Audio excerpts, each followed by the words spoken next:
Welcome to the Blooming League of Original Podcasts.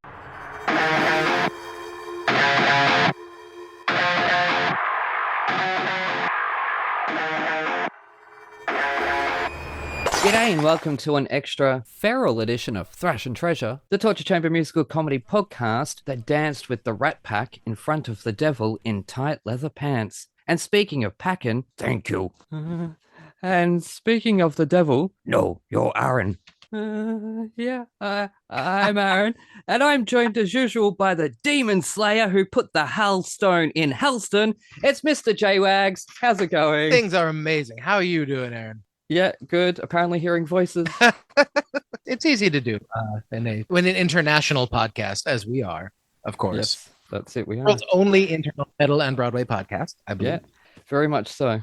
I tell you what, some introductions I can only do with you because the other two just don't get them. The other two did not get the stupidity. Aggressive stupidity is my brand, MiG. You will figure this out very fast. Stupidity is your brand? Oh, man. Dumb jokes for smart people is sort of my jam. Like, yeah.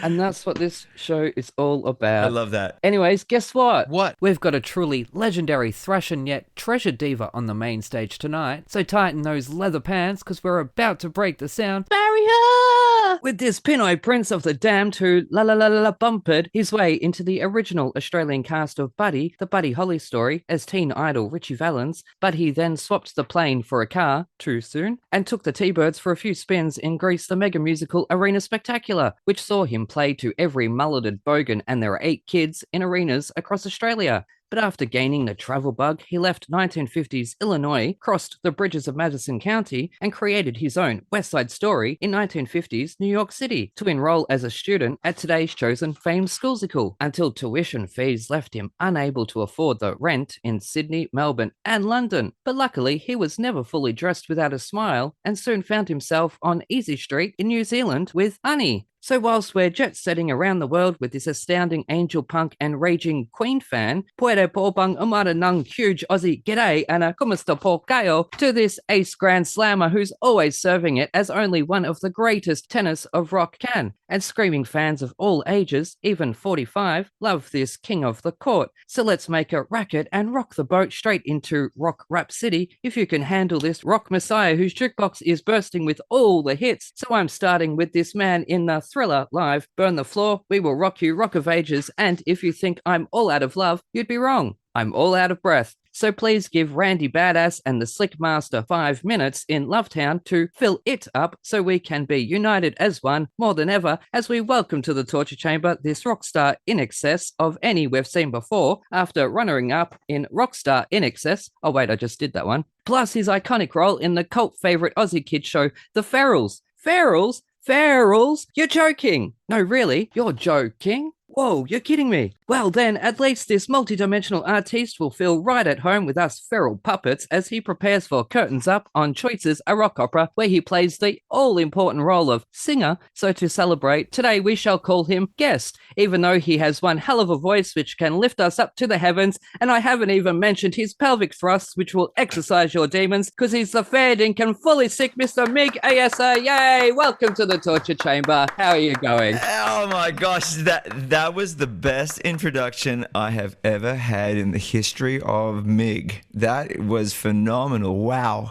I'm gonna have to do that in slow motion and transcribe that. Thank you for that. It's so great to be here. What a thrill, what a joy, what an honor. Thank you for having me. It is truly my honor to have you on the show. I watched The Ferals as a 10-year-old, and then I saw Rent. Oh, Jonathan, you probably wouldn't miss that. Because Jonathan, it was an Australian TV series for kids. We're back in the day. I have been watching it for the past week, and I am here. Oh, you it's all on YouTube. You do know all about it. You guys do your research, don't you? Yeah. Of course.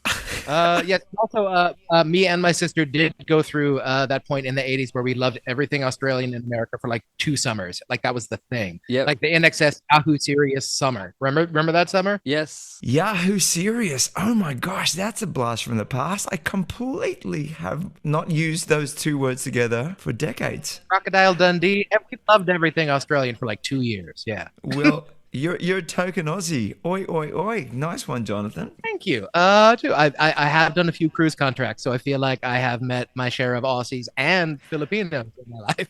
That's where I learned Tagalog. Yes, very much so. I just got off, actually, I just finished doing a little contract with the Silver Seas. Probably 95% Filipino there. So nice to represent the Filipino community. Best crew party of the year, hands down. Yeah. Everything like Karaoke, yes. for sure. And lots of chicken adobo. Fantastic. Yeah.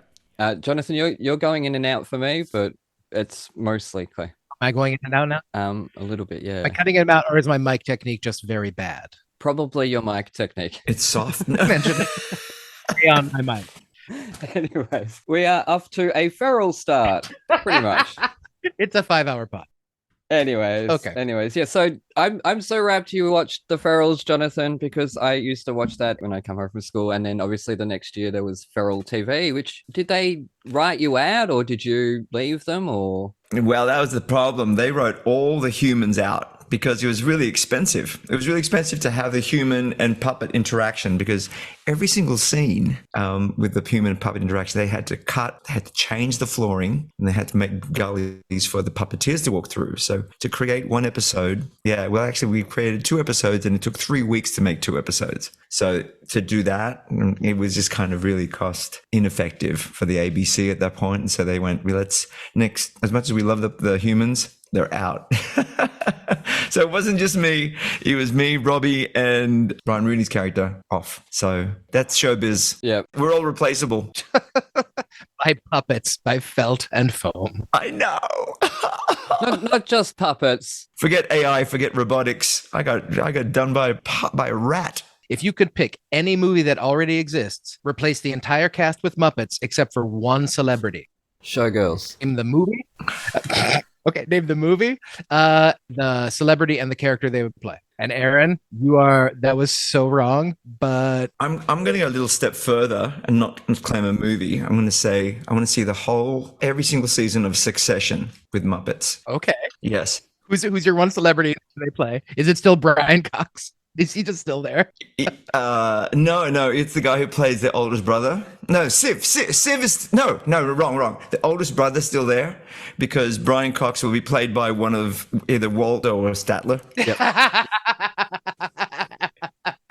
Okay, or both of them in unison. Both of them. Yes, like 2 heads. And I want Miss Piggy to play Siv, definitely. Another example, I'm going to hell. I've never seen an episode of Succession. I'm so sorry, people. You need to. That is one of the reasons I'm glad the SAG strike is over. Most of all, is not because I wasn't working all that much in SAG, but because I get screeners again now, and I'm very happy about it. Oh, do you get Drag Race screeners? Anyway, sorry. We'll move on. Now, you are doing Chosen, a rock opera. So, what can you tell our listeners about that? Well, yeah, I am doing Choices, the rock opera. Hang on. What did I say? Chosen. Oh, sorry. I'm so sidetracked at the moment. That's okay. Everything. Do you want to ask the question one more time and edit that in? Yes. Take 2. Yes. Anyways, we'll move on the show because we are running overtime already. Now, Mig, you are doing Choices, a rock opera. What can you tell our listeners about that? And did I say it correctly? Because I see you're reacting. You did. Choices, a rock opera. Well, this is a brand new work written by a genius called John Krupa. And it's kind of autobiographical about his life in the music industry. He got burnt really quickly with the music industry, having record deals that have gone to one point, then completely fell through, and he kind of gave up on the whole music industry and made a choice to follow his domestic life. And then it's like the ramifications of each choice, and maybe it's kind of like a sliding door situation. What would have happened if he had stayed in that rock and roll scene? What would have happened if he never gotten there? That kind of thing. And it's like the whole point of like we are the ramifications of our decisions, and it's basically based around the life of a rock and roll star, a star from the 80s, rock star from the 80s, which is me, and the choices that I make, whether I follow my true love, whether that be the true love of a woman or true love of my music career. And at the end of the day, these choices that we make sometimes have ramifications that are beyond our control. So we cannot really say there's one choice better than the other. life has a way of making these decisions for us. All we can do is just go with the flow and make the decisions depending on the situation at the time. But the music is really great. We're performing 3 performances of this in upstate New York, November 24th, 25th, and 26th. And I'm really excited about doing it because I love working on original, brand new productions, because you are the first person to create this role. You are creating the role. You're not actually drawing or pretending to be someone else or copying someone else's, mannerisms or whatever. Sometimes they do, as you both understand, like following, replacing someone. They say, okay, now can you stand here and do this? Can you be more like James Carpinello? No, I can't, because I'm not James Carpinello. That kind of vibe. Okay, so it's exciting for me to be able to do that and create something new. And I'm really excited about this piece. We are hopefully being able to bring it to the next level. We don't know at this stage, but that's the risk of putting on a new show. And I'm just excited to be in this creative process right now. So yeah, still in rehearsals and getting close. Where's it going up upstate? At the Emmeline Theatre in Mamaroneck. I'm not really sure how you say that because I ain't from around here none. We are creating right until the word go. We're changing things as we're going on. We're adding, John's like, oh, I gotta write this a little bit. Oh, that doesn't make sense. Let me try this. Let me try that. At the moment, I think we're solid with the with the script and with the music. I have just come back from a contract, so I need a bit of catch up with the rehearsing process. But I love this whole process, and I'm working with some really great people. And John Krupa's, his enthusiasm is so.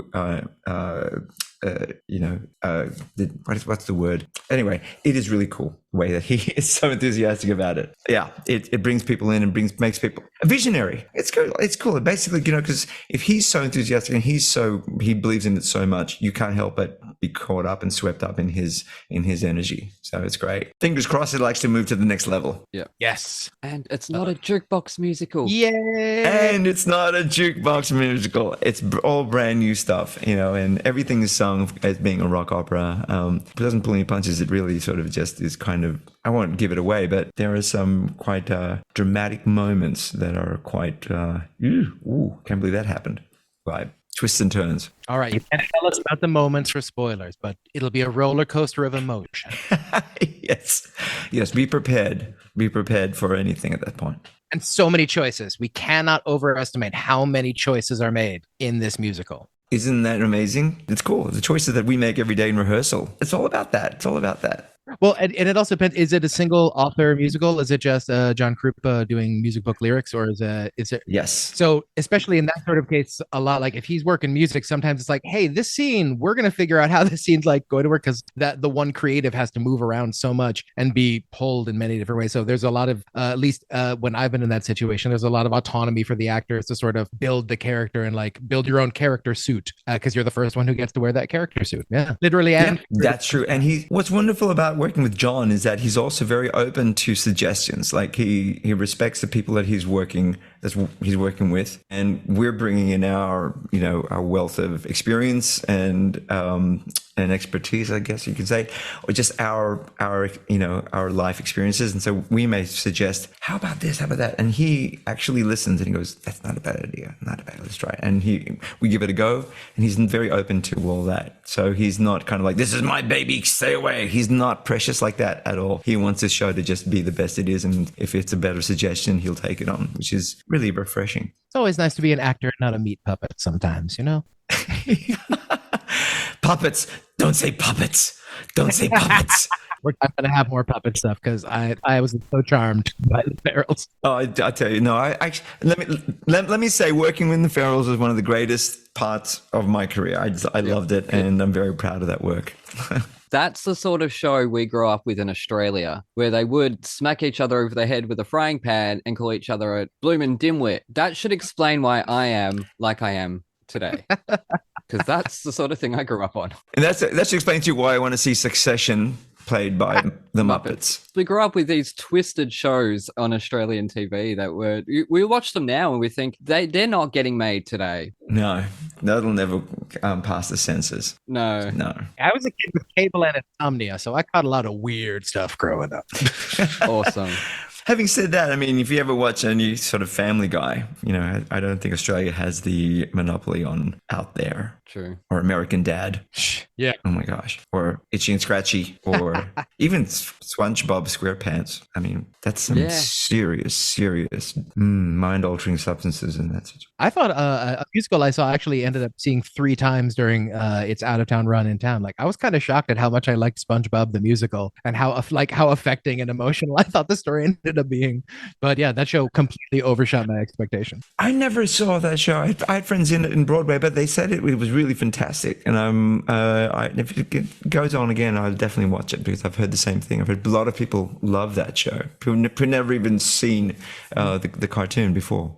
It was, I mean, my parents, who are both in their 70s, they were like coming out for a visit, and they're like, "Well, we haven't seen What's Up at the Palace," and like, SpongeBob. Like, well, do we need to know the canon? And I'm like, it's not that kind of show. You don't need to know SpongeBob canon. And they're both college professors, and they liked it. So hey, Tina Landau grabbed something there. And one of the few musicals from Broadway based in Australia. Mm-hmm. Huh? Yeah. SpongeBob was based in... Really? Off the coast of Queensland. Yeah. I did not know that. Yeah, because they're all American. That's why they don't sound Australian. It's like when you have a kangaroo in an American movie, they're always British or American. Why don't you ever cast an Australian, Hollywood? They are our animals.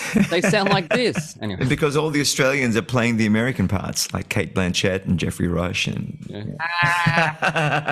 The Patriot. Remember that one? Starring Mel Gibson and Heath Ledger. Mel Gibson is American now. We just that's right. That's right. 2 Aussies and a German make a movie about the American Revolution. Moving on. We can talk about culture. Well, like the first time I saw that was LA Confidential. How about that with Guy Pearce and Russell Crowe? Oh my goodness, that movie is perfect. But if we just want to talk movies, this is going to be another 5-hour pod, and we assume you have better. Okay, sorry, I'm hijacking your agenda.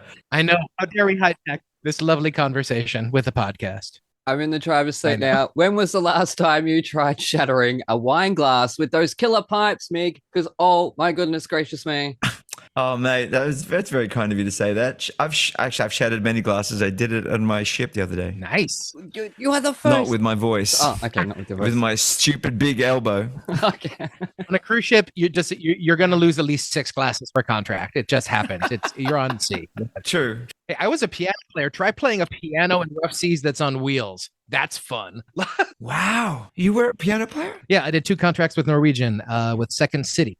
I was their piano player. Oh, wonderful. I did. I also did 2 contracts with Norwegian in the Howl at the Sea, Howl at the Moon, the dueling pianos, right? No, Second City is it's a comedy theater, and on our contract we split the Howl at the Theater. We were the comedy team that split it with the piano players. That was us. Yeah. Oh, you're with Second City. Yep. Wow, that's super cool. Super cool. Wow, we have a lot to talk about. Second City, New York is starting up in September. Wait a second. It was supposed to start in September. It's now starting in January, but I'll be music directing and composing there in the new year. That's my news. Oh, wow. Oh, congratulations. Wow. Mm-hmm. All right. Well, we'll talk about this later. Yes. Connect. All right.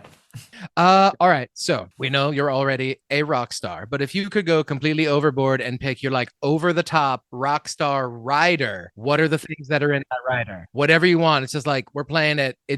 We can get it for you wholesale. What do you need? Oh my gosh. Well, for me, I can't even say this on.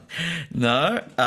Yeah, that would be illegal. No, that's good. That's what we want. That would also be illegal. We are loving all of these answers. These are all correct. Yeah, but I can't actually admit to all those but yep. It would be definitely, and I probably would never make it on stage. So let's not call that. As long as I have my share of Red Bull. Okay. Yeah, I'm good to go. But I definitely want a masseuse backstage. Yep. Got to happen before and after. Red Bull and masseuse, I just don't think of those things as going together. Oh, trust me, it does. Well, before we get cancelled, we'll move on. All right. Because we normally ask our guests what experience they have with metal, but your resume is your resume. So if you could start a super group with any other heavy metal musicians, who would be in your band backing you up? Living or dead, in their peak, whenever you want to work. Oh my From god. any point in time. Okay. Oh god. I mean, I think it would have. Oh god, Jimmy Page. Oh. I mean, I don't think there's anything he can't sing, and that would be really awesome. Or, yeah, I would. You know what? I want to hear John Lennon in a metal band. I think the Liverpool accent might come across a little more punk, but yeah, I could definitely hear like a bunch of that, like a little bit of the sneak. You know what I mean? Purely because I think he would make it his own, and his gruntles and his rasp is quite legendary. He was one of the pioneers of that, and to have it done by John Lennon as well, like that's a good person to have in your band. Yeah. Who's in your band? Oh, a Beatle. I'm hearing I'm the Walrus now with like uber distortion, and I kind of like it. I am the Eggman. Dun, dun, dun, Yeah. dun, dun, we are the Egg. Dun, dun, dun. Yeah. Okay. Yeah. Okay. That's right. Yeah, exactly. You're that voice in my head, Jonathan. That's not the devil. That's been you. I do voiceover and send it to you, and What drummer would I use? Yeah. I'd use Robert Fuso from Skid Row. ooh, okay, that's kind of a left field pick.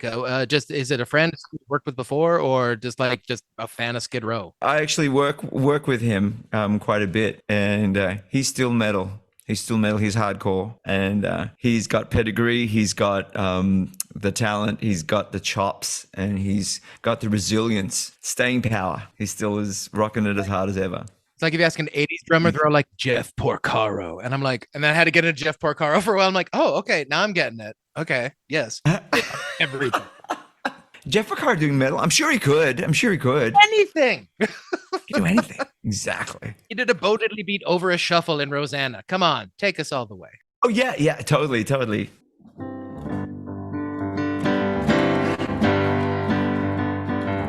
you hear that? Yes, cover score. All I want to do when I wake up in the morning is to see your eyes. Rosanna! There we go. That's the metal version of Rosanna. You've just outdone Andrew Lipper. Oh, this is the best episode ever. Best episode. This is okay. We're having too much fun at 4:30 in the afternoon on a Thursday. At least we are. Yes, and I've got my 6-page review to read, so I'm going to move it along. Again, we did Def Leppard's Pyromania this week because I chose it really at random.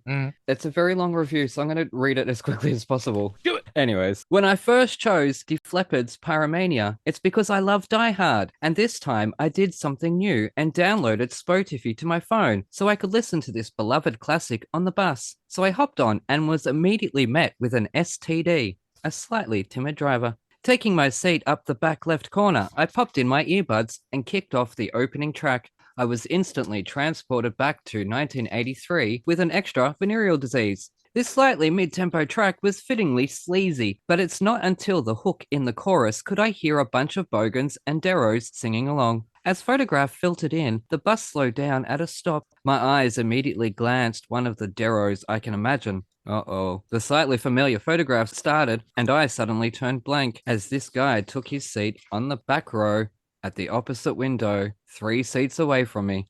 My skin turned cold. The music blurred as his arm frantically started waving at me. I popped out an earbud. "Do you want to buy some smoke?" He asked me through corpse-like breath and 3 teeth. Nah, I'm right. I popped the earbud in as stage fright kicks in. I mean, I'm used to junkies. I just literally don't like being cornered by them. Anyways, as I tried to focus on Joe Elliott's near screeching vocals, my focus came to a screeching halt as the arm covered in ugly, poorly drawn tattoos shot out into my eyeline. I popped the earbud out. "Do you do methadone?" He asked me loudly with a gummy smile. "Nah, man, I don't do drugs." I started to put the earbud in when, "Oh, well, you look like you do." Jesus H. Christ! That's such a comforting compliment. Not really something you want to say to a stranger. My earbud went back in. His arm waved again. By this point, it's not too late for love. It's too late for escape. "What are you listening to?" he asked. I wanted to respond with, "You, apparently," but alas, I was cornered. So I told him, Def Leppard, and popped the earbud back in. But alas, he waved at me again. My lips snarled. Die Hard the Hunter had begun, but instead I was dying hard on the inside with a vengeance. "What's your name?" he asked. "Spencer," I said. He put his hand out. I hesitantly shook it. Why is this happening to me? I'm a good person, but karma is getting me really good right now. "Well, this is my stop," he said. Oh, what a shame. Maybe you should have stopped 10 minutes ago. But as soon as he got off the bus, I popped both earphones out and sat in silence for the rest of the trip. 0 stars to that idiot, 3.5 stars to the album, and a word to the wise: if I'm wearing earbuds, fuck off.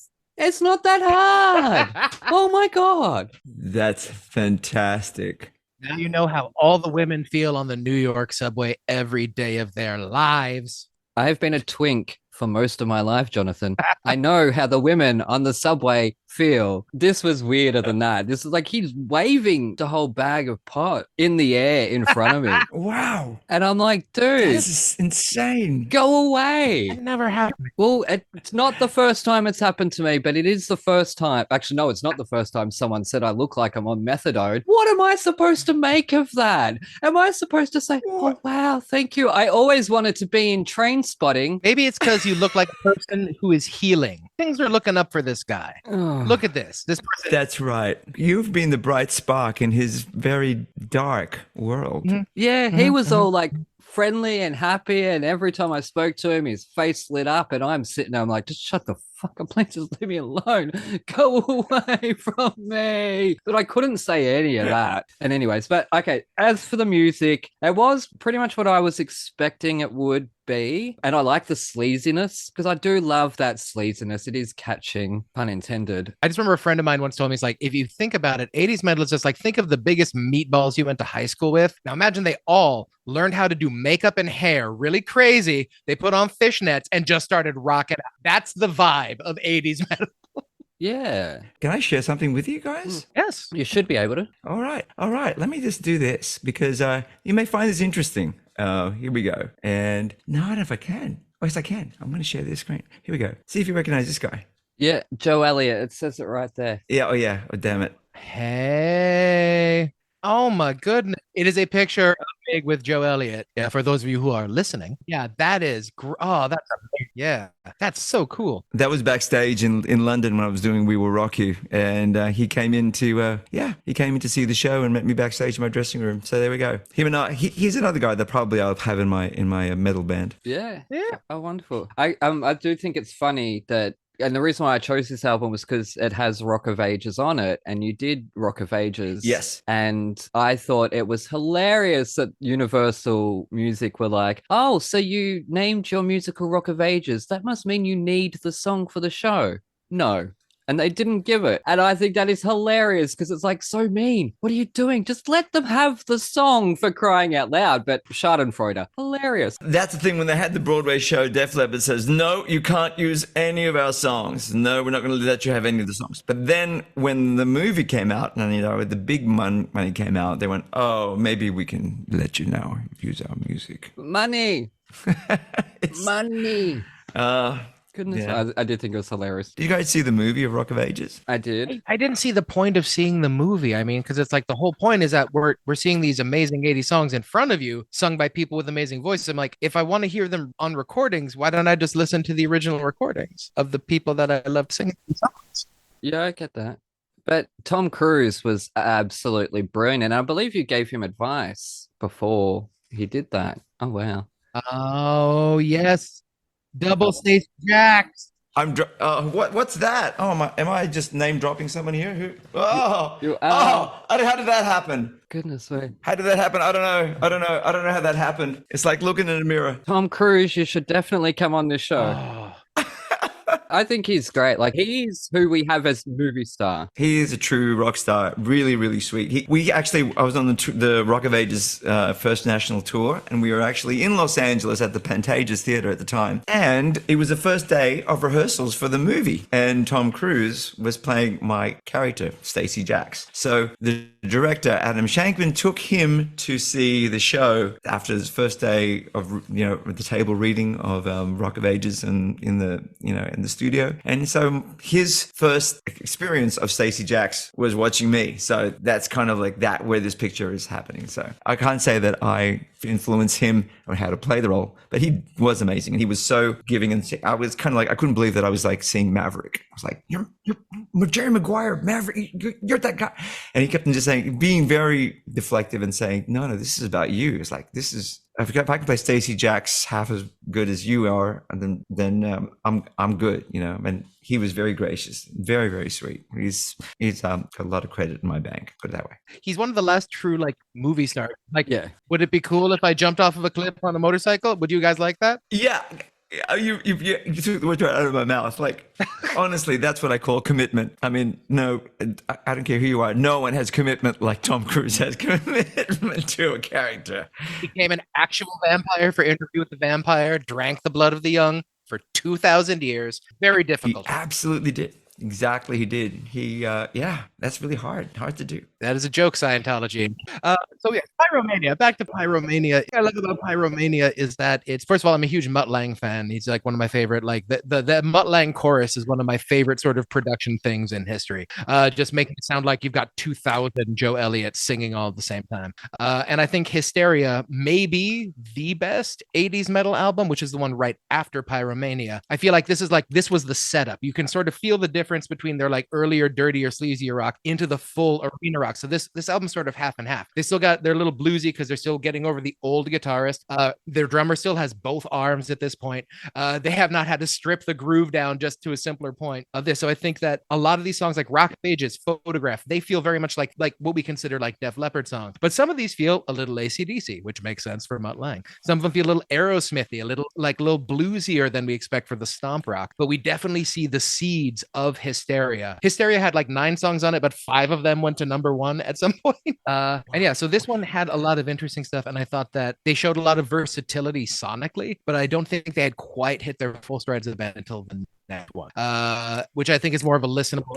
It's almost a no, I think, for Hysteria. Yeah, I think hit the nail on the head when it comes to like those bluesy like choruses, like they come out of left field. Like, you know, for example, I'm gonna put out there that Stage Fright is my favorite song of the album. Okay. Because the way it comes in with that chorus, it's so different from the verse. It's almost like 2 different writers wrote this, you know, the song. I'll write the chorus, you write the verse. What about, I don't know, just write anything and put it together and piece it together, and it works. But they're so different, and it just lifts. The chorus lifts like it, you know. Don't bore us, get to the chorus. The verse is just so grungy, like great groove into there, like it's just, you know, 4/4 kind of thing. And then the chorus comes in and lifts it up to the point of like, I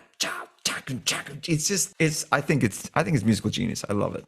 It was real good. I think my favorite non-hit on the album, because I think the hits are always going to just have they're going to have like unlimited space in your head because you've heard them so much. But my favorite non-hit, I think, might be Too Late for Love, because it started kind of like jangly and like westerny, but then it like kicks into like the sort of like Bob Seger turn the page feel, and then it's like we get to the chorus. I don't know how the chorus meets those verses. It again feels like they were sort of written by 2 different people, but I feel like they come up there and Mutt Lange's like, here's your chorus. But this I think was the first Def Leppard album where Mutt Lange actually got writing credits. So I think he was like part of the process, like almost like the 6th member of the band from this point for the next couple albums. Right. Yeah. And yeah, I kind of love when a producer has a statement to make with an album, has a vision for a project like this. I think this is one of those like classic albums that even made it to the stage of, you know, Rock of Ages, that we even talk about it and we couldn't use any songs from it.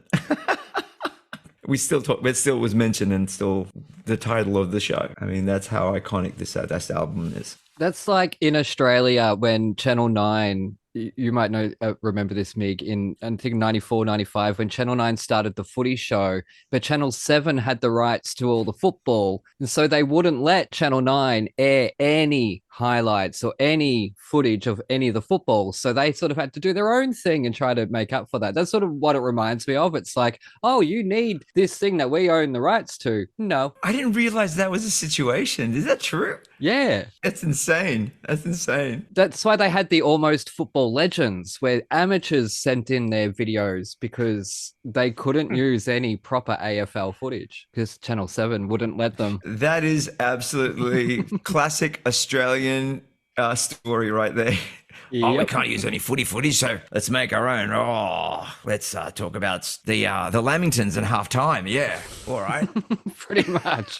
So, and it wasn't until Channel 9 got the rights to the football and they shared it with Channel 10. So this is way off topic, but it's sort of that same vibe of they needed Rock of Ages for that title to land, for it all to make sense, and they just didn't get it. Yeah, makes sense. One more, just Rock of Ages thing. Did you work with Ethan Pop, the music supervisor? Of course, yes. Love Ethan Pop. What a great guy. He was our music supervisor at School of Rock. So it's just like, yeah, what's up?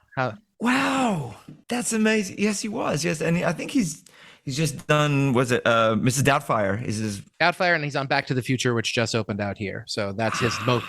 But yeah, he's on fire. Ethan Pop is he's en fuego. He's great. Yeah, no, he really is a force of nature. He's just a really great guy, really sweet guy, very talented, a lot of respect. He's young too. I mean, let's talk about how young he is. He's not. Yeah, him and Vanessa just had their first kid like a year ago. Yeah, and Vanessa's great. She's a costume designer. She's amazing. Yeah, good for him. Now this is just about New York people we know, and it's like, oh my God, how's Vanessa? That's right. I went on about football, which I had no idea about. But anyways, I'm going to move it on because it looks like this was a perfect match. So let's fire up an ad break. No, that didn't. All right, I got another one. I have another one.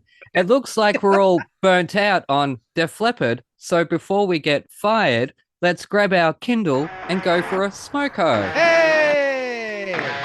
That was it. Coming soon to the Bloop Network from the producers of Thrashin Treasure, around the world in 80 plays, starring the adorable Lizzie B and Alfie Parker, and featuring the star of the show, Dolly the dog. They'll take you for a trip around the UK, exploring the rich arts and cultural history of the UK and Northern Ireland. Episodes begin airing exclusively to the Bloop Network on November 14th, but here is a sneak peek.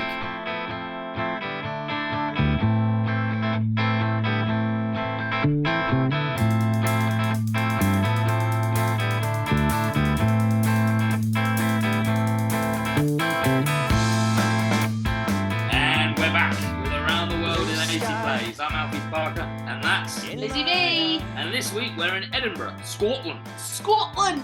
Every theatre really has ghosts, but we're in Edinburgh. Edinburgh's known for its spooky ghosts. So why don't you... Yeah, I've done my research, and I might have had an experience of my own. Oh. Right, so, I am a true believer. Alfie is definitely more skeptical, but I believe in ghosts wholeheartedly. Like, I love watching paranormal programs. We watch a lot of celebrity ghost hunters. I just love it. I just kind of think, like, what's the point in not believing? Yeah, my issue, right, I want to believe that there is something there. I think ghosts is a nice idea. As long as they're nice ghosts. Yeah, as long as they're not throwing things around. You know, like, no, because they grab me legs and go, bleh. All of that. That's never happened to you, has it? No, but you hear stories of them being like, get out of my house, and they're rattling everything and all of that stuff, and it's just a bit... Oh, please. Right, so anyway, theatre ghosts is like a massive thing. So I'd say probably every theatre in the world has a ghost. Yeah. But with Edinburgh being such a historical place, the Festival Theatre actually has 3 ghosts. And I had an experience of one of them, which I'll talk about later. We had a brief experience. Don't spoil it, okay? Yeah, sorry. Right, I'm going to talk to you about these ghosts. So the first one, the most famous ghost at the Edinburgh Festival Theatre is called the Great Lafayette. Lafayette? Hamilton reference for you. That's not who it is, but he's called the Great Lafayette. One of the most celebrated illusionists of the early 20th century. Do you know what an illusionist is, Alfie? Yes, you know, kind of like disappearing in smoke and, you know, swords. And it's like a branch of magician, right? Yeah. Thank you. So kind of like Houdini. Yeah, I wanted to say Houdini, but yeah. Cool. He was the highest paid entertainer in theatre at the time. When was this? In the early 20th century. Okay. Do you know when that was? Do I know when that was? Yeah, what year are we sort of talking there? Early 20th century? 1920 something? Earlier. Okay. Yeah. The 1900s. Yeah, brilliant. Right. Well done. This is going quite well. I've got my GCSEs. And apparently he was a very lavish performer. And so that brought the audiences in, which kind of justify that he was getting paid all this money. Right. So, spring of 1911, he was performing at the Edinburgh Festival Theatre, and he did his finale, which was called The Lion's Bride. And what he did in The Lion's Bride is he would swap places with a lion live on stage. I mean, you are asking for trouble, though. No. See, this is the thing. it's not that went wrong. All right. Okay. So this Lion's Bride thing happened successfully, and then out of nowhere, a lamp fell from the ceiling onto the carpeted stage, and the whole thing set on fire. Oh my! Because obviously we're talking pre-electricity. Yeah, This would of have course. been candles. Yeah. So fire on stage, whole thing set fire. 11 people perished, including the Great Lafayette. The lion? I don't know if the lion perished. The lion probably just went around eating everyone. So, the Great Lafayette now haunts the Edinburgh Festival Theatre, and people have said they've seen him shining his diamond rings in the dark. And apparently, people have also heard a piercing lion's roar. Right. Okay, cool. Which street, which house, or where I was before, where I was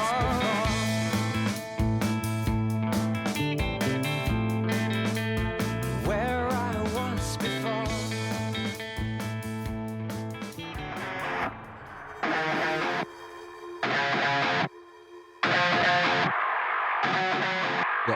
Awesome. Anyways, we're back with Thrashin Treasure. I'm Mr. Aware. That's Mr. J-Wags. And we're mixing it up with the Ferals' arch nemesis, MiG Ayesa, or should we call you Mr. M-Yes? Oh, no, Mr. A-Yes. Yeah, I know I completely screwed that up. Anyways, no, I usually do this with DVDs. But when was the last time you read this? Oh my gosh! Wow. Is that an original program of the Rent production of Australia? Yeah, from the Melbourne run. Wow. So it would have been like At the Comedy Theatre in 1999. Yep, and I think it was May I saw it. I got a ticket for my birthday. Oh, amazing. And you guys smacked me the fuck around, I tell you that, because I was this tormented, tortured, bullied kid. And I'm going to start crying now. And I walked into that theatre knowing this one song, and I walked out of there. My life was literally changed because it gave me that confidence to just be me, to just do it, to stop apologizing, stop hiding. And I know a lot of people feel that way. So it's such an honor having you on. It really is. Yourself. And I had Gavin Andrew on as well last year. Gavinda, we call him Gavinda. Gavin D. Andrew, Gavinda. I do. Oh, I wish I had known that. I would have called him that. He's another force of nature, that guy. Yeah, I got to say that doing Rent was a real life changer, and it really was. It was like therapy for me. I think for everyone, it's just such a moving, beautiful experience. I remember when Jonathan Larson's father came actually to see our production, and what touched me more than anything was that he says, "You are all a bit of Jonathan, bringing him back to life, and so as far as you're concerned, you are our children too." And that was because you keep Jonathan alive by doing that. That was just a simple thing that he said, but we were like, whoa, done, finished. What a beautiful man. May he rest in peace too. But he's with Jonathan now. But so much as actors, it's like people are like, well, that's not a real job. That's not a thing that's important. But then it's like, but there are moments and there are things where it's like art can have that moment where it's just like you are creating, you are invoking a story. Like, what is musical theater but 150 people all showing up in the same place and deciding to tell the same story at the same time? And what a tiny miracle that is every time it happens, let alone 8 times a week. 100%. And you know, the story is an amazing story. And well, when you have something that's worth telling, and then you add a music soundtrack as spectacular as Rent soundtrack, for example, it's the emotions that are conjured up because of that mixture, that formula. It's very powerful, very powerful. And those people who poo-poo musical theater don't know what it's about. They don't get it. They don't get it. Once you've experienced it in ways that I've experienced it, like you're changed forever. Well, if we can just tie it for like 20 seconds to Rockstar INXS, it's just, I mean, I think there was always this idea that you were sort of the music theater person, and like that was like something you had to fight against. And I'm like, oh, I'm sorry, I thought we were supposed to be doing a show. Like, I thought part of the point is that I know how to tell a story and interact with an audience. Who loves seeing rock shows where guys stand still for 2.5 hours and don't look at you? What? It's a show, people. Like, why is it considered a bad thing to have training in being able to hold attention and tell a story? Thank you. I wish you were there. I wish you were there with me, Jonathan, when it was all happening. But Dude, they used that against me, and I resented. That was one of the things I resented, because I thought that was a slap in the face, not only for me, but a slap in the face for every single person who I've worked with in musical theater, that you are literally pissing on their craft and their expertise in the whole genre. And that's because you don't get it. And that was unfair. I thought that was really unfair, and I'm a bit cruel and wrong. I just thought you were wrong. So I was like, yeah, I think there was an article written about me in People magazine at the time. It was like, and I was, they had all the five, like there were 5 people left in Rockstar INXS, and they had like, the rebel, their country star, and I was the showman. And I was like, well, those two? Fucking yeah. Yes, I am. But we look at Robbie Williams, considered a showman. And then you look at some of the greatest songs out there were story songs. It was some of the greatest musicians wrote story songs. American Pie, for one. That's a story song, people. That's not just you're not celebrating music dying. You're literally listening to a story, which brings it back to you. You did Buddy, the Buddy Holly story, obviously. So your whole career you've literally just been jumping back and forth between these lines and blurred it completely for the rest of us, really. There's nothing more boring for me than seeing a fantastic vocalist on stage and not delivering, what the story's about, what the song's about, what's the intent of this, what is the message behind the song. If you're not selling that to me, you may as well just going and be pretty notes like, well, that goes well for a first 5 seconds, and then you're like kind of bored of it. I've seen that. I want someone to give me the whole nuts and bolts. It doesn't have to be perfect vocals. You just give me that emotion. You tell me what the song is about, and I'm yours. I'm there, 100%. And just one more quick INXS thing. But first of all, your performance of Painted Black, I think, might be my favorite version of that song. How did you come up with the arrangement for that? Was that something you've done in the room? Was that something that was just like you and the backing band, or was it like, here's your arrangement? It's just, I go back to that performance occasionally. It's just like, I really love how you handled that. The options you took up where you departed from the Jagger, the heavy rhythm, like the Dave Navarro doesn't hurt, of course. But like, yeah, that performance is the one that always has stuck with me through the years from that show. Not that they all weren't amazing, but like, you've just made my day. That's amazing. Because I'm very proud of that arrangement, and that's something that I actually came up with. Hey, you? Yeah. Dude. Yeah. Oh. It's like, how am I gonna? Because that song itself. You're talking about a story song, talking about Brenda and Eddie. You're talking about the day the music died, all that long time ago. This was a story about this guy who's lost his love. And it's dark and it's beautiful. And it's so moving, and it's a movement, right? So from the beginning of like it's a journey, an emotional journey from the beginning of just like loss of grief, and that should be grief into anger, into that's on the one, hitting on the one, and then you have to you found the heartbeat. Yeah. I appreciate it, but then at the very end, I wanted to bring it back to the original, so we come back into the way that Rolling Stones had recorded it. But I want to bring it up in the octave because it's just more fun that way. I appreciate you appreciating that. And I got to say, working with Paul Merkovich, who is the musical director of the house band of Rockstar INXS, who also is the musical director for The Voice and the band of The Voice here in the US. He's a bit of a genius, and also had the most amazing musicians in that house band. We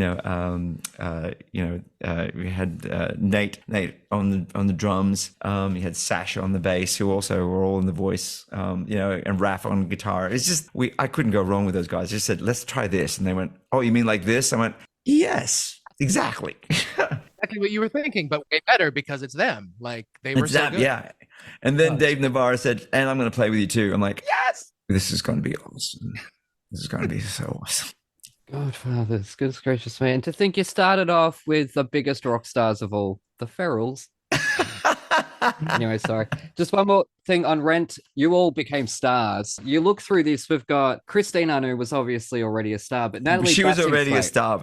There you go. Natalie Bassingthwaite. A star. She's a huge star. She's in a band called Rogue Traders, huge in Australia, and she's phenomenal. What a talent. And from Neighbours, people would know her as Izzy in Neighbours.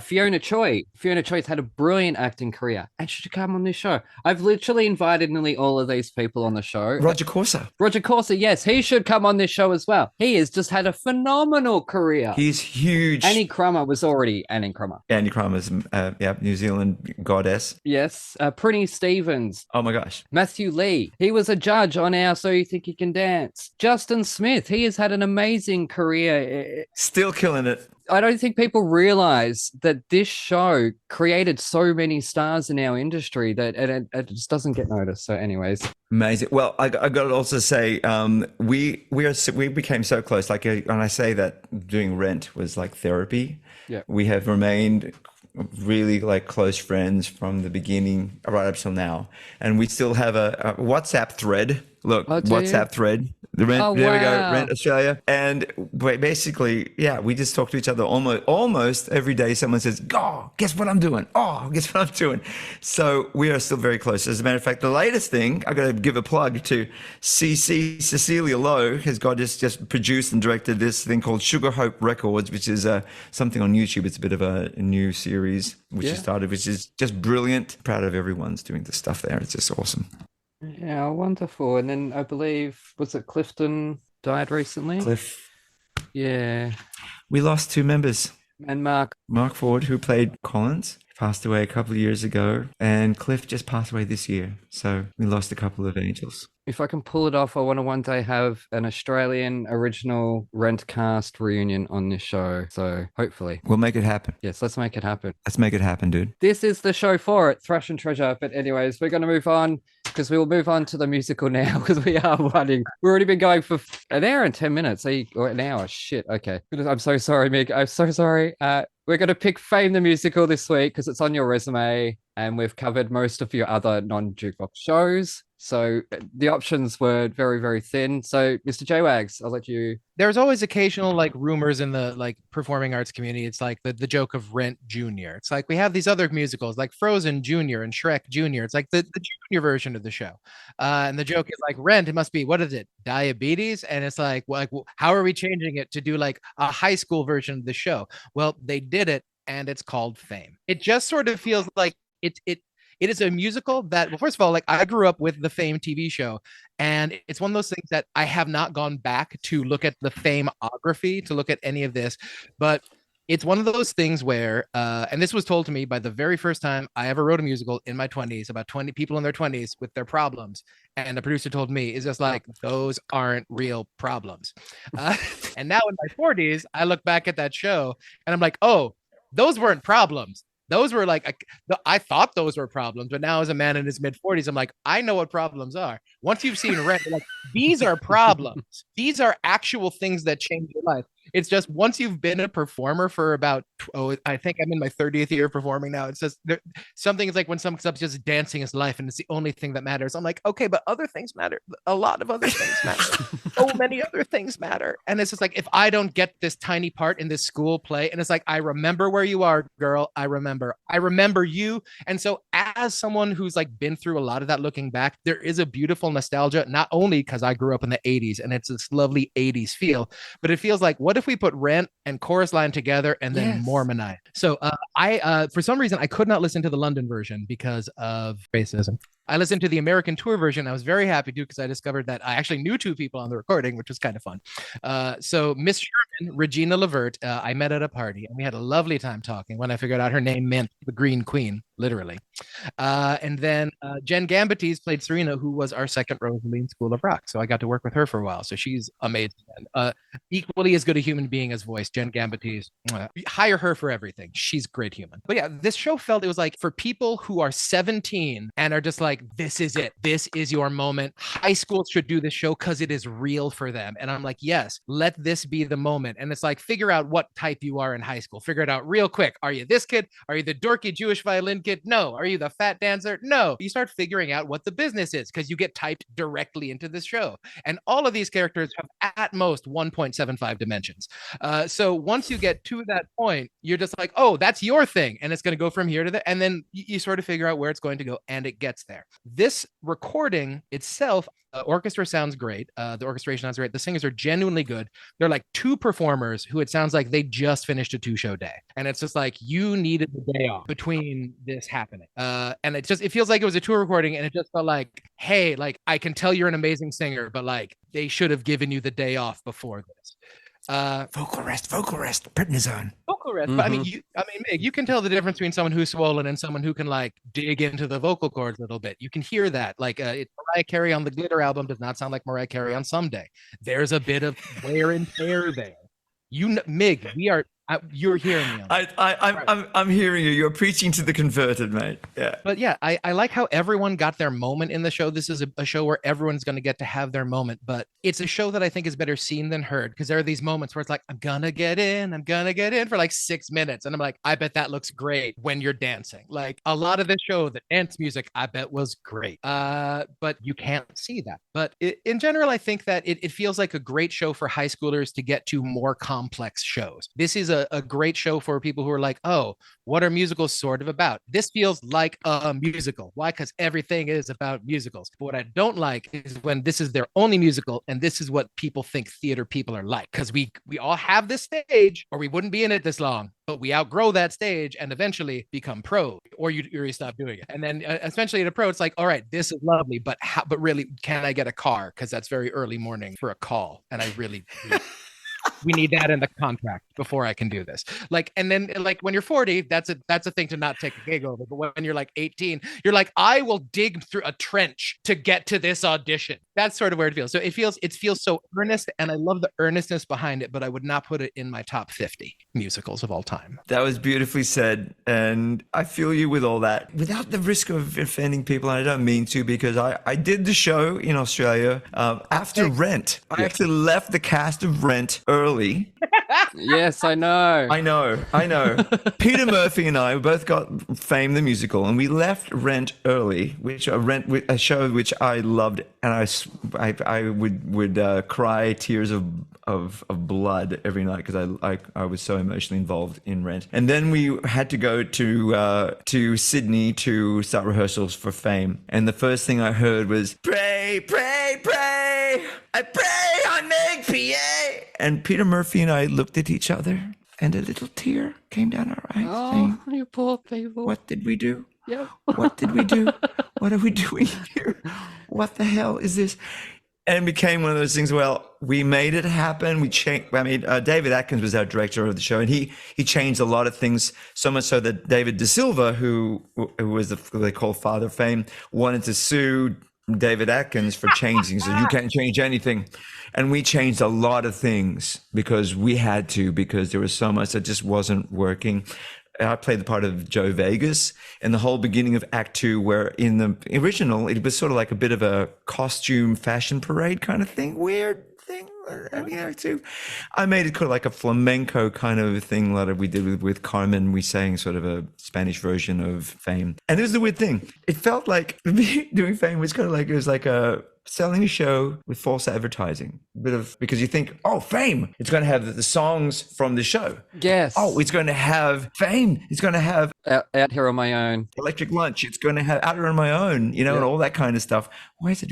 And it doesn't. So you go there, go, oh, I bought a ticket. Oh, it's not none of that. And the first thing is, we have the school teacher saying, you think this is all about the TV show or about the movie? It's not. And she wasn't wrong. But we did have Thelma Houston playing the school principal. Queen. Don't leave me this way. I can't go on. I mean, the 70s diva Thelma Houston.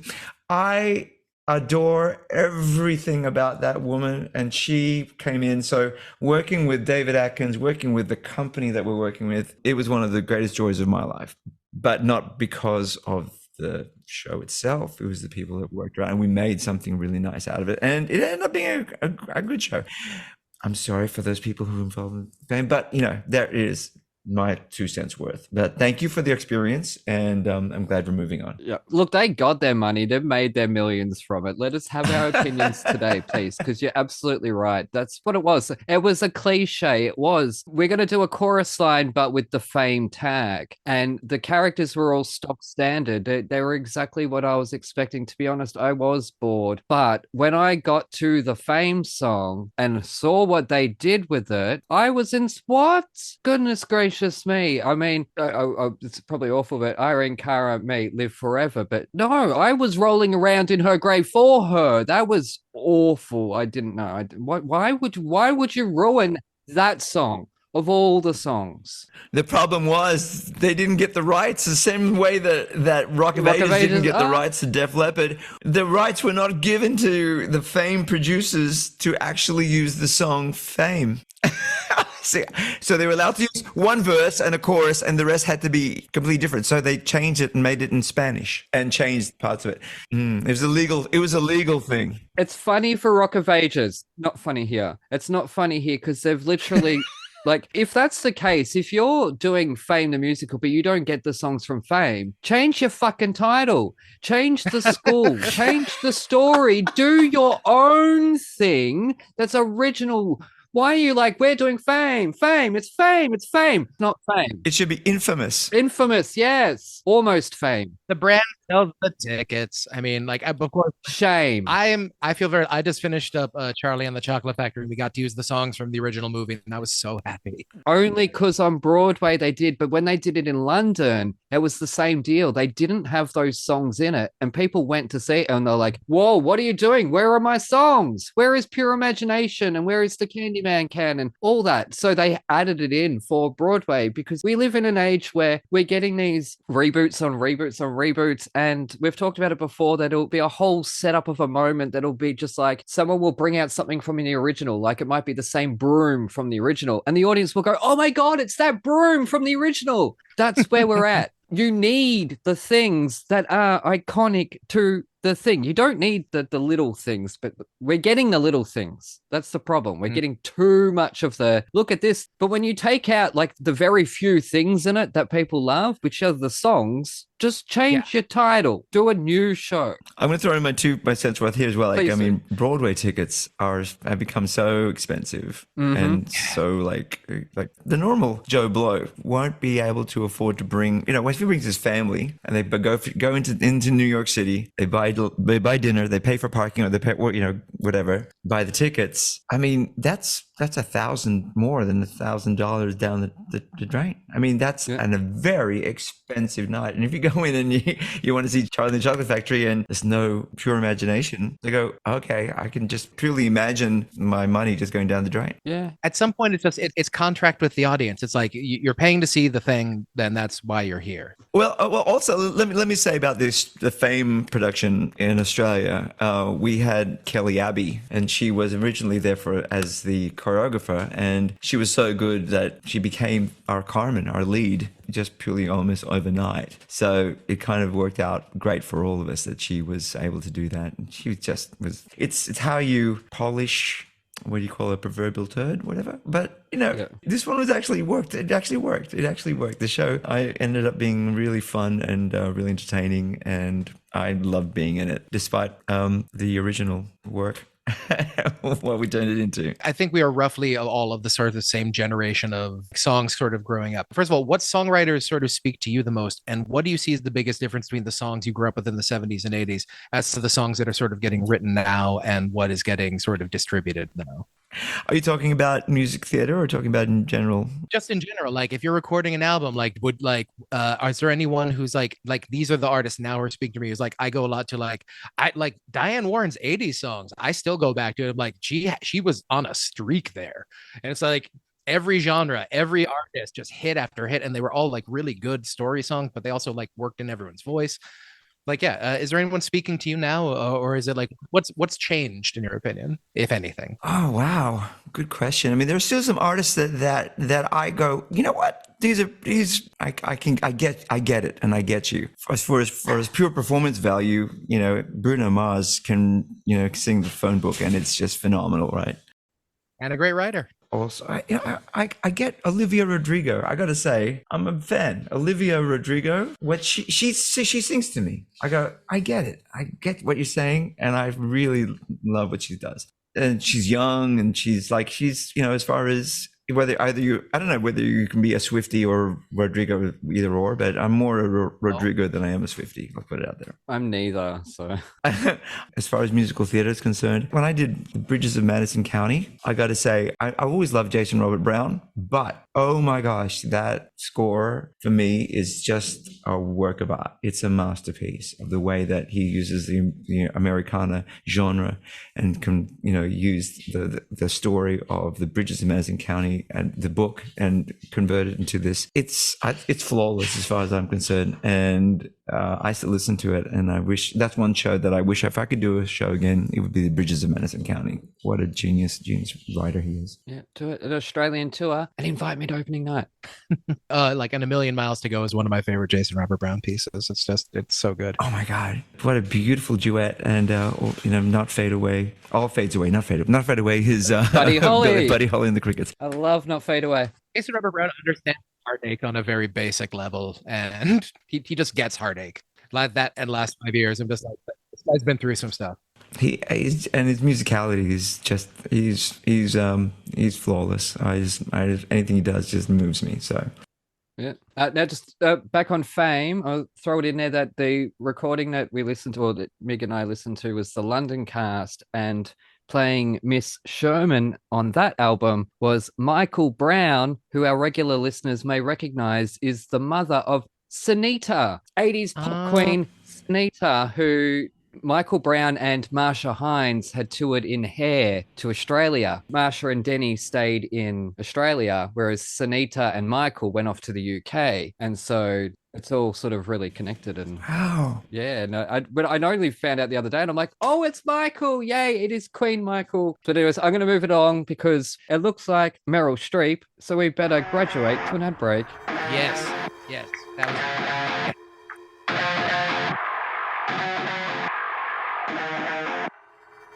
G'day listeners, Aaron here. While you're topping up your coffees, did you know that you can support our show and go on a fantastically scary adventure at the same time?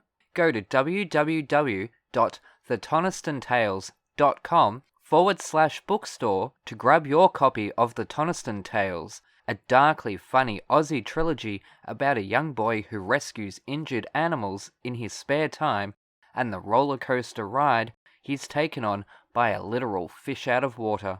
Written by me, the village idiot of Thrashin Treasure, you'll come to love Toniston Turnbull and the dozens of wacky characters that he meets along the way. And here is a sneak peek. Landing with a thud that echoes throughout the whole cottage, Toniston instantly rips off the manky shoes gifted to him by Milfred and tosses them into the corner behind a blue barrel. Without a second thought, the bully races down the hallway to the backmost room of the house and leaps behind his uncomfortable makeshift hay bed, then waits, and waits, and then waits some more, until finally, what seems like an eternity later, muffled growls start vibrating through the thin walls of Cubpaw's cottage. He tries to control his breathing, but his heart is racing way too fast. Toniston ducks down further. Nothing should be able to see him, but he can't be sure they won't smell him. The gruff growling grows louder. Toniston presses his ear against the cold, chipped, chalky wall. He thinks he can make out phrases like, "Where is it?" and "Give us the merge," though not much else. It's all too mumbled, and he's shaking too much. But it doesn't matter anymore. The front door of the cottage slams open with a harder, louder cracking thud than it ever had before. A dozen or so stomping footsteps enter. The cottage shakes uncontrollably as if it is as terrified as our friend the bully is. Toniston panics. He's trapped in a corner with a slew of sharks on his trail. He makes a sudden rash decision. Ripping aside the thick animal hide curtain, Toniston leaps through the small oval-shaped window head first, landing on a crate filled with hay sitting outside it. Mustering every ounce of manliness he has not to react verbally as he lands with a crunch on the sharp, pin-like hay. It pierces his skin in several places, but thankfully, in his panicked state, the bully becomes numb to the pain. Counting his blessings but not his chickens, Toniston struggles out of the crate by throwing his legs over and levering himself up, causing the coral underneath his feet to snap. He loses balance and tumbles. To describe the pain of tumbling face first down a steep hill of hard, sharp, deadly shaped coral would require far too many swear words than this author would be allowed to publish, so let's just say it hurt. A lot. With one last somersault, Toniston's legs fly first over the cliff's edge. Crunch. His left hand grabs hold of the outmost jagged knob of coral. The stocky body of the 10-year-old child sways rapidly back and forth like some sort of death-defying pendulum. He gasps for air, or from shock, not even Toniston can tell. All he knows is above him a deadly coral cliff and deadlier sharks. Below him, larger, sharper coral under a sea of giant, sharp spikes of natural metal. His head throbbing and vision too blurred with bright red splotches to be able to see clearly for too long. His face is dripping with blood. It runs down his shirt front, tickling him in the process. But all he can do is swing there. It's moments like these that a boy really needs his mum. Unfortunately, while Toniston's life hangs in the balance, on Earth his life was, dishonestly, being celebrated by all at Gumbaya Primary School after news of the bully's disappearance had spread like wildfire through the tiny town, then onto the music industry before eventually reaching the wider world. Rock music fans, specifically those of Muzzletop, had flocked to the outskirts of Melbourne, leaving wreaths, band posters, and hand-drawn tributes to honour the missing son of their favourite singer. Although none of them knew the boy, many had seen him standing on the side of the stage of the band's concerts alongside Tina.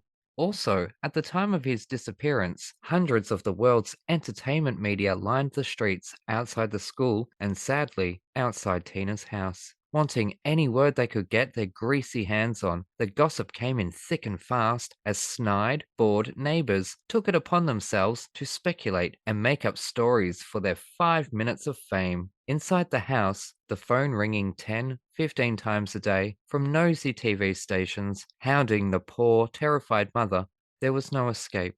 And whilst Tina was never polite in her declination, still they persisted. "Call me again and I'll punch you in the nose," she promised. The school's principal, Mr. Patterson, had himself realized how cold and nasty it would look if Toniston Turnbull's former victims didn't at least pretend to mourn his disappearance. And thus, with an added paranoia of becoming a suspect, Mr. Patterson set out to overcompensate with memorials and dedications to the boy who touched all our lives with his love of animals. Mr. Patterson felt satisfied his school's image was intact.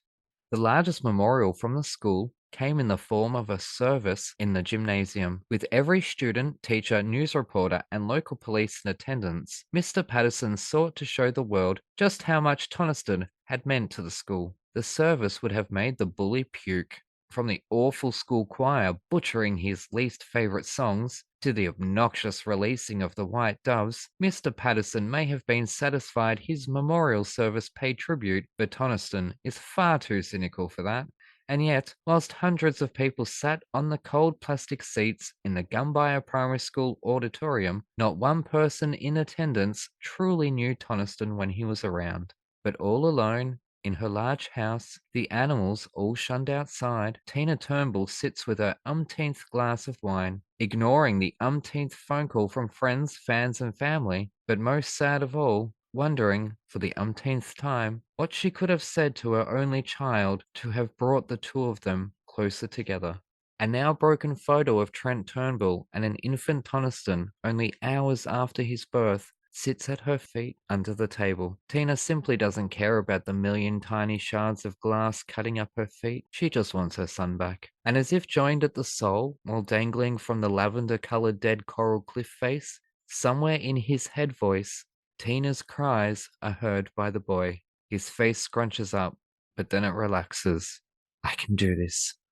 Grab your copy of The Toniston Tales from thetonistonTales.com/bookstore today.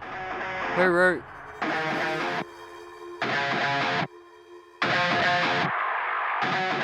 We're back with Thrashin Treasure. I'm Aaron. That's Jonathan. And we are joined by original Rent Australian star MiG Ayesa. Now, we've just got a few questions about your hopes and dreams of the future, which I do as quickly as possible. Now, I have to ask about Rockstar INXS because I've spoken to people who have been on Idols and The Voices and The X Factor, and there's a common theme of fakery, basically. Looking back at it now, given that you were already a well-established star, you're a performer, you'd had 10, 15, 20 years of a bloody career before you did that show. At the end of the day, though, these shows are cast with people like yourself. So looking back on it, what's your relationship now in terms of that experience of having to be in that machine of producers telling you, you've got to do this thing, you've got to do that thing, you have to wear that thing? So does it feel dirty, or did you feel like you got away scot-free? Yeah.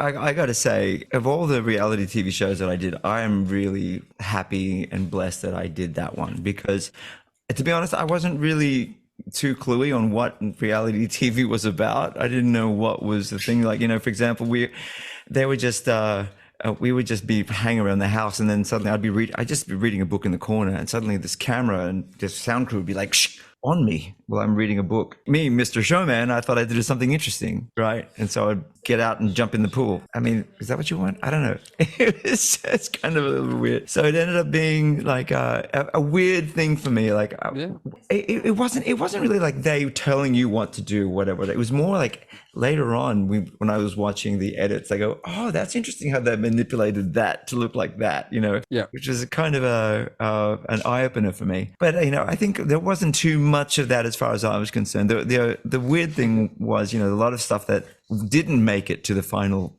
didn't make it to your TV screens. The stuff that I thought would make amazing television, the drama that actually happened on the set, between contestants. There wasn't really much drama because we were all very much, again, like you said, had been in the industry for quite a while. We were like, most of us were like in the mid-30s. We were kind of like gone past that angst stage, and we were just wanting to see where this show was doing. It was interesting. And we got a chance to hang out with these amazing, talented people.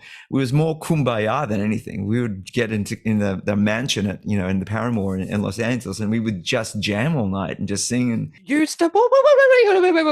The Paramore. You stayed at the Paramore, as in that beautiful house where they filmed Scream 3 at, and Halloween H2O, and the TV show Scream. I know the Paramore. I've tweeted about it a lot. It's been filmed a lot, and it was our set for Rockstar INXS. I lived there for 4 months, but Oh, what? Oh my God. Like, I'm broken out in a sweat. Like, that's just, as soon as I heard the words the Paramore, I'm like, I ate dinner at the country club where they shot High School Musical 2, and that just doesn't measure up anymore. no. Now it's just dinner. it was on the hills of Silver Lake in LA. It was it was an interesting place to live, an interesting place to work, and it was a life-changing experience, put it that way. I loved being in Rockstar INXS, and the fact that I just made it to the final was a huge honor for me. I won a car. I got a green card out of it. Yeah, it was life changing. I'm now living in the United States, and I got a recording deal with Universal. Mm-hmm. I got a chance to then after that, record my album with 60-piece orchestras at Abbey Road Studios in London, as well as Capitol Records in LA. It was work with the most amazing producers and musicians. It was life changing. I'll never ever regret doing it. Yeah, it was a fantastic experience, and we're all still pretty close even to now. All the contestants, we still are in touch. Well, that's good to hear. And you're the pride of Australia, because you're literally the only Australian contestant on the show that was finding a lead singer for the Australian band. Yeah, I know, and I lost to a Canadian. I apologize to all of Australia for that. I'm sorry I couldn't bring the Guernsey home. I'm really, really sorry. At least it wasn't an American. That's all. At least you didn't lose to an American. I'll take that. I'll take that one. That's fair. That's absolutely fair. Oh, touche. I love America. We know I love America. But since we were talking about Broadway and Broadway prices and such, and songwriters, I wanted to get your opinion, sort of as a performer and musical theater artist, who is also Filipino, on Here Lies Love. If you've seen it, what you thought of it, and whether or not we should be doing pop musicals based on things that are maybe not pop topics. Interesting question, because the subject matter is very controversial. It's about the rise and fall of Imelda Marcos and Ferdinand Marcos. Marcos, who were dictators in the Philippines. And it's more about, about Imelda and her tumultuous love life. We're coming from nothing and actually dating Benigno Aquino, who was the opposition leader, who was shot by cronies of her husband, Ferdinand Marcos, because he was returning from exile. It's very dark. Yet I think he was treated actually with lots of dignity and lots of reverence. And the way that they created this show showed, I mean, it was actually quite shocking in a way of Benigno's assassination and things like that. The fact that it is set in a disco is ironic, and it's hopefully it doesn't people, the idea of it isn't wasted on people. It's the fact that Imelda had her own discotheque in her apartment in New York City, with a mirror ball in it. She loved to dance. And so that's why it was set in a disco, because it's in her mind. So there's a lot of things that make a lot of sense about it. So it's not done frivolously. It's a very serious subject treated with that much reverence. And I think it's a very clever way of doing it. So, all congratulations to the producers and creators of the show. I think it's treated very well. I have opinions about so many other different things about the show, but I think if a show is done about a certain topic, I actually started doing a workshop of Helter Skelter. Charles Manson. Yeah, which I played the Charles Manson character. We're still in workshop stages, and the music is amazing. How do you deal with this subject, though? Because it is very dark and very controversial. We're not glorifying what Charles Manson did or anything about that. It's telling a story. And how do we tell the story? It's a fine line. And I think the writers have actually realized that, and they've gone back and they're rewriting it, restructuring it, reworking it, because it's very, very touchy. And I think we have to be very careful of how we treat that subject. Well, the thing I loved most about Here Lies Love, I was in the dance pit when I saw it. Oh no, you weren't dancing, were you? Oh yes, I was dancing. White boys dancing? No, thank you. Sorry. The DJ told me to jump, and I did. But it's the idea, because I know, I'm an Irish boy, so it's this is not my story to hear. But it was the thing I got from it was the idea that fame and power is sexy, and depending on what side of the coin you are on, it is very easy to be pulled both towards dictatorship and towards freedom, because both of those are things that are very sexy and easy to get swept up in the group. And when you're literally swept up in a group down on the dance floor, it becomes you sort of have to just decide whether you're going with it or not. And I'm just like, screw it, we're going with it. And I found it incredibly powerful for that reason. But I can see why people who maybe didn't want to just dive into the concept of it are like, well, you're treating it lightly. And I'm like, but for me, I feel like I didn't feel like they played it for jokes. I felt like they were trying to honor the history. But yeah, it's if I can go back in the week and a half we have left of the show, I think I will, because it was such a fascinating piece. I think it's very cleverly done, and there are a lot of stuff that maybe people miss the point about. But as someone who was very, very interested in the subject matter, because my cousins were actually in the People's Power Revolution in 1986, walking EDSA. They were all there. They were there. I know this subject matter like the back of my hand, and it means a lot to me that they treated it with such reverence. And I think they did a fantastic job. Amazing cast, by the way, all Filipino cast. Go Pinoys! I think it's amazing. Yeah. Now, isn't it funny that we were more offended by Fame, the musical, because it was done in such an unironic way that it was insulting to us all? That's hilarious. It was the lyric of the guillotine would chop your neck off, and then they rhymed it with check off. That was what offended me about Fame. That was the moment I'm like, what is that? Someone looked at that and said, put that on stage. Put money behind this on it. That needs to be told. Don't change a thing. But yeah, one other thing I did want to ask. As a person whose voice has aged unbelievably well, and as a person who's personally been through 3 major vocal surgery, not surgeries, but injuries, what is your advice to young vocal tenors, rock tenors? How do you keep your voice for 8 shows a week? How do you do it? Wow. Good question. I've had my fair share of losing my voice and pharyngitis and my prednisone prescriptions and voice massage, vocal massage, and all that kind of stuff. So I know what it's like, the pitfalls and the wear and tear of your vocals cords doing 8 shows a week. It's tough, especially doing rock shows 8 shows a week. It's considerably taxing on your voice. You just gotta, it's a muscle. If you're injured, you let it rest, and you have to warm up. It's like warming up for me has been a game changer. It really, really has. And getting some vocal tutelage. Tutelage. Oh my God, I can't even speak today. Yeah. Tutelage. It sounds wrong. Tutelage.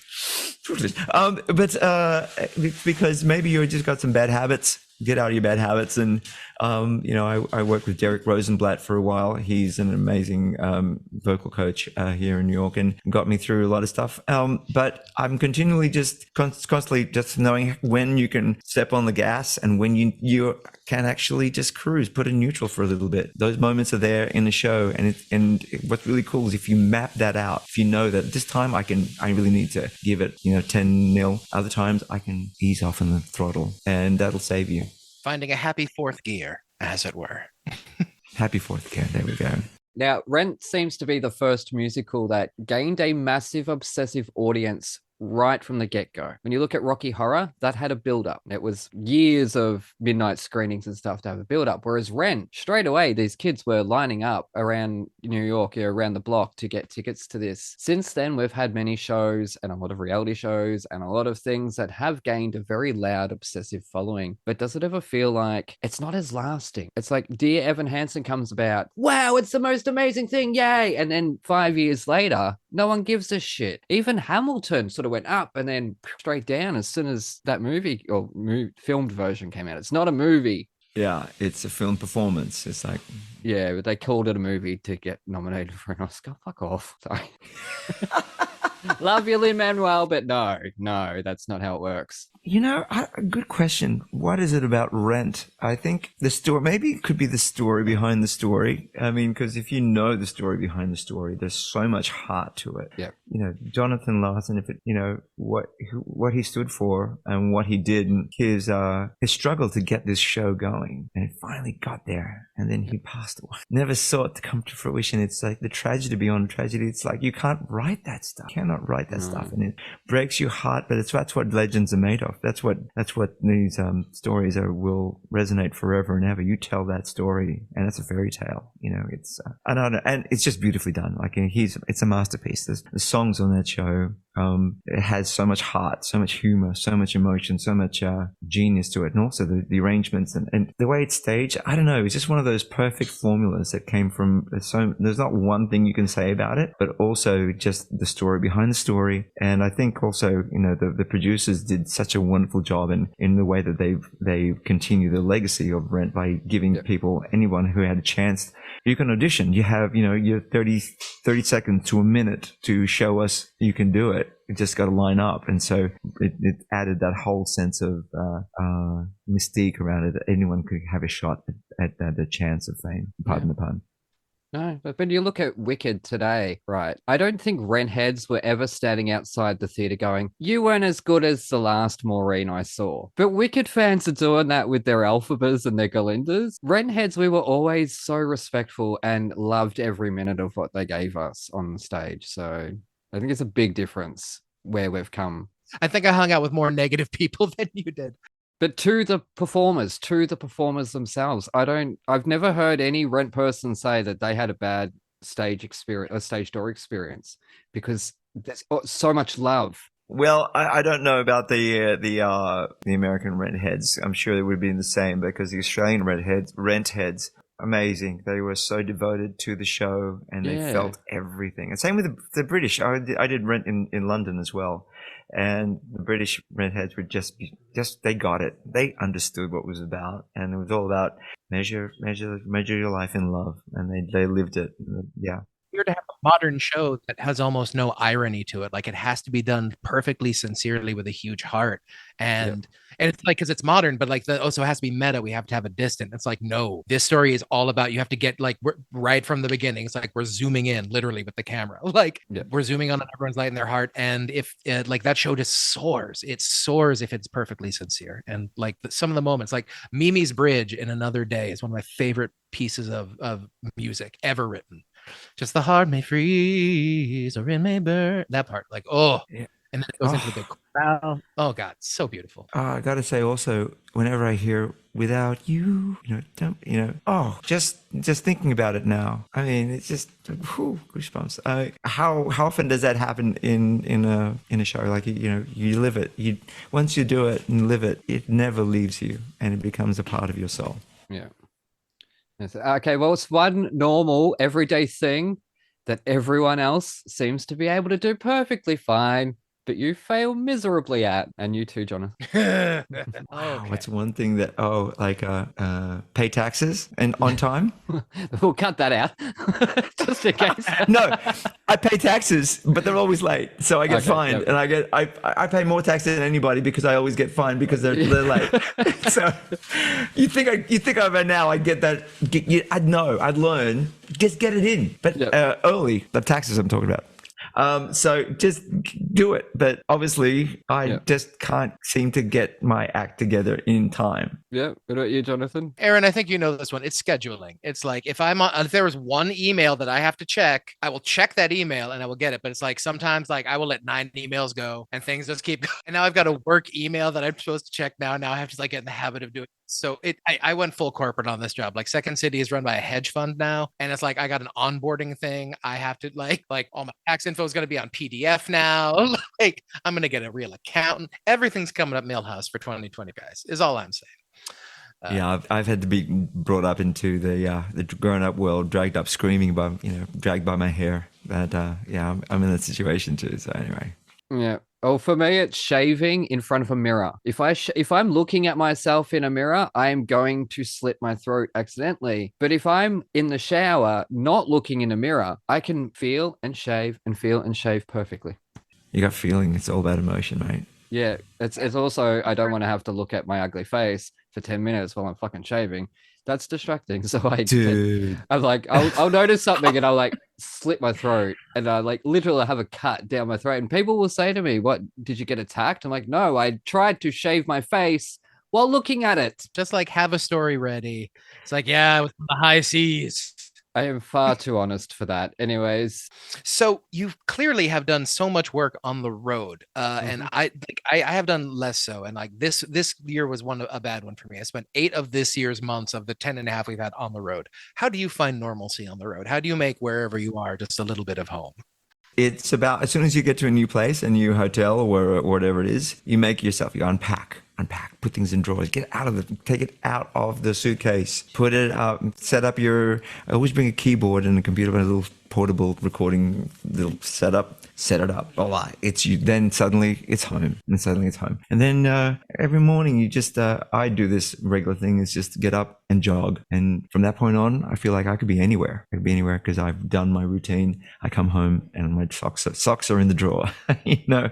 It's a small thing, but yeah, it keeps that normalcy. Well, speaking of unnormalcy, if you were stuck in quarantine with any of the ferals, who would you most like it to be? I would be with Keith the koala. Yeah, awesome. Keith the koala because he shares his gummies with you. Aww. Yeah, he's a bit cuddly and he's a bit forgetful and he likes to sleep a lot. So he and I will get on fine. J-Wags, who would you share one with? Oh God. I would it just on brand for me would probably be I'd end up with the cat, but that's who I'd end up with. Mogliana. Oh, there'd be a lot of drama. Modigliana. No, it's like Modigliani, the artist, but I keep thinking Modigliani. Exactly. Yeah, that would be. That would be too much drama, sexy boy. Yeah, I used to be able to do Darren's voice, but it's like when I do my New York accent in front of Spencer, I can't do my New York accent in front of Spencer, but I can do an Italian accent. Like suddenly I'm fucking Mario when I'm trying to be like, "Hey, I'm walking here." That wasn't good. That was not good. Let's move on very, very quickly. It's the red light fever. Yeah, it is. That's what it is. Anyways, Aussie Kids TV has always been twisted, as we mentioned before. Today it feels softened a bit. So when was the last time you called someone a dimwit and smacked them over the head with a frying pan? What time is it now? 10 a.m. in Australia. But 6 hours ago. Yeah. More seriously, does it feel like that's the case? Just kids TV in general is being gentrified. I don't know. See, I think the blurred line is really more on what is considered children's TV, because a lot of cartoons that are out there not meant for children. So like for example, you're talking about American Dad, right? You're talking about even The Simpsons. The Simpsons is not really for kids. Come on, and they don't pull any punches. They go hardcore, right? So South Park, not really for kids, right? Never was, but never stopped us. We'd watch it anyways and go to primary school the next day. Whereas the Ferals was meant for kids, and we just, we farted and we vomited and we hit each other and we called each other, you stupid, profanities. And you cheated on a test, and the Ferals did, and there was no repercussions that cheating is bad. I watched an episode recently where like, oh, cheating is good, is it? Awesome. They actually kidnapped Santa Claus to get his sack of goodies. I mean, that was a whole episode. I mean, that was children's television. That's what I call hardcore, guys. Yeah. Oh, yeah. Did you ever see Round the Twist, Jonathan? No, I had nothing. Round the Twist was great. It's very much like that. That it would be sort of gross, or it'd be like over the top and silly and irreverent. It was, you sort of think now, I can't imagine it. Weirdest thing we had growing up was Ren and Stimpy. Ren and Stimpy was kind of out there. Like, I could not believe some of that stuff got on kids' TV. Looking back on it now, like, wow, mind control helmets, like there was some really dark stuff going on in the Ren and Stimpy show. Ren and Stimpy, Itchy and Scratchy, that stuff was twisted. And Pinky and the Brain. Pinky and the Brain, brain. I love that. But anyways, that's it. Hey! We've made it to the end. It's been a long one. I'm so sorry. Thank you so much, Mig. It is such an honor. As I say, you guys in that production of Rent, you gave me the confidence I needed to get through every day after that. And I've listened to that album. Obviously, it's not you guys on the album, but I have had an original cast member, Freddie Walker Brown, who played Joanne in the original, on this show. And it was actually posted, I think, the morning that Al Larson died. And Betty White died. And I'm like posting this Rent episode on New Year's Day, and I'm like sitting there bawling my eyes. I'm like, how did I get here? That's how I got here, was by seeing Rent, being smacked around and not being afraid to stand up and do what I need to do.